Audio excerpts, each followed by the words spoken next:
Welcome to Note Sprint where learning becomes simple and clear.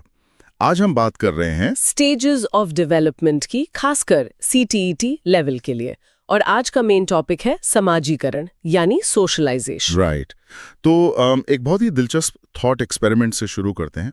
मान लीजिए एक इंसान के बच्चे को जन्म के एकदम बाद समाज से पूरी तरह अलग कर दिया जाए। उसे खाना मिल रहा है, नींद पूरी हो रही है, लेकिन कोई इंसान आसपास नहीं है। तो सवाल ये है कि क्या उसमें कोई सोशल बिहेवियर आ पाएगा? इसका जवाब तो बहुत सीधा है, नहीं, बिल्कुल नहीं। अच्छा। हाँ, क्योंकि वो फिजिकली तो ग्रो करेगा, लेकिन उसमें इंसानी व्यवहार कभी नहीं आएगा। वो सिर्फ अपनी बायोलॉजिकल जरूरतों तक ही सीमित रह जाएगा। मतलब ये तो कुछ ऐसा हुआ ना, जैसे एक नया कंप्यूटर है, उसमें हार्डवेयर तो है लेकिन कोई ऑपरेटिंग सिस्टम नहीं है। एग्जैक्टली कोई इंटरनेट कनेक्शन नहीं है दुनिया से जुड़ने के लिए। तो समाजीकरण वो सॉफ्टवेयर है जो इंसान को समाज से जोड़ता है ये। और इसीलिए बच्चा जन्म के समय कोई कोरी ब्लैंक स्लेट नहीं होता जिस पे समाज कुछ भी लिख दे।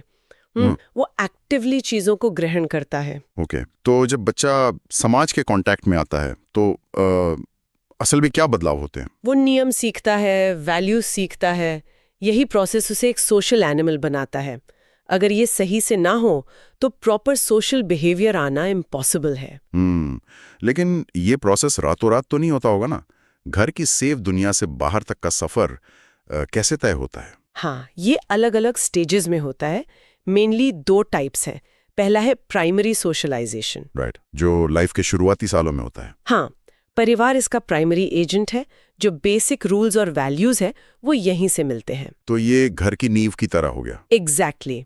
और फिर आता है सेकेंडरी सोशलाइजेशन। मतलब जो इमारत उस नींव पर बनती है। हाँ, जब बच्चा फैमिली से बाहर निकलता है, जैसे स्कूल जाता है, पीयर ग्रुप से मिलता है या मीडिया देखता है। यहाँ एक इंटरेस्टिंग चैलेंज आता है। क्या होता है जब मीडिया या दोस्तों से मिली सीख परिवार की सीख से टकराती है? ये बहुत क्रूशल पॉइंट है। जब ये टकराव होता है ना, तो बच्चे में क्रिटिकल थिंकिंग आती है। वो इवैल्यूएट करना सीखता है। लेकिन ये तभी पॉसिबल है जब प्राइमरी बेस यानी परिवार वाली नींव बहुत स्ट्रांग हो। वाओ! तो ये जो पूरा प्रोसेस है, ये एक्चुअल में काम कैसे करता है? बच्चा सीखता कैसे है? इसके 8 मेन फैक्टर्स हैं, जिन्हें हम 3 पार्ट्स में डिवाइड कर सकते हैं। पहला है इमोशनल बेस। ओके। इसमें अपब्रिंगिंग, सिंपैथी और कोऑपरेशन आता है। अगर केयर सही नहीं है तो एंटी सोशल बिहेवियर आ सकता है। सिर्फ फिजिकल नीड्स नहीं, प्यार भी चाहिए। बिल्कुल। और दूसरा पार्ट? वो है लर्निंग मेथड्स, जैसे इमिटेशन या नकल करना, सोशल लर्निंग, एसिमिलेशन। सॉरी, एक सेकेंड। ये एसिमिलेशन मतलब बाहरी चीजों को, लैंग्वेज को या वैल्यूज को इतनी गहराई से अपना लेना कि वो आपकी अपनी पहचान बन जाए। ओह, समझ गया। और इसके अलावा इंस्ट्रक्शन भी होगा इसमें कि क्या सही है और क्या गलत। एकदम सही। और लास्ट में आता है तीसरा पार्ट, अनुशासन, यानी रिवॉर्ड और पनिशमेंट।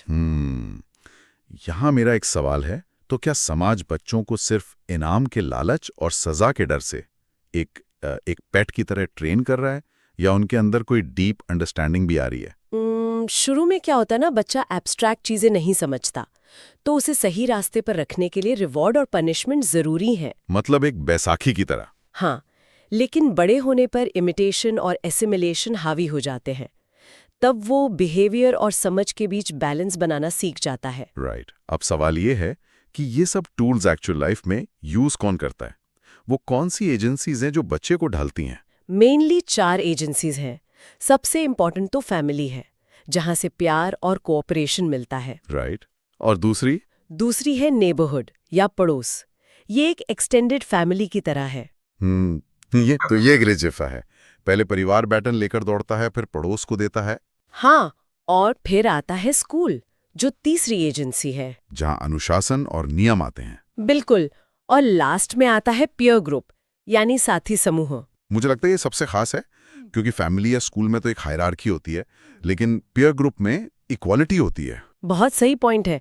दोस्त ही दोस्ती और शेयरिंग सिखाते हैं। तो अगर समराइज करें तो समाजीकरण की ये प्रकार, फैक्टर्स और एजेंसीज मिलकर एक नवजात को समाज का हिस्सा बनाते हैं।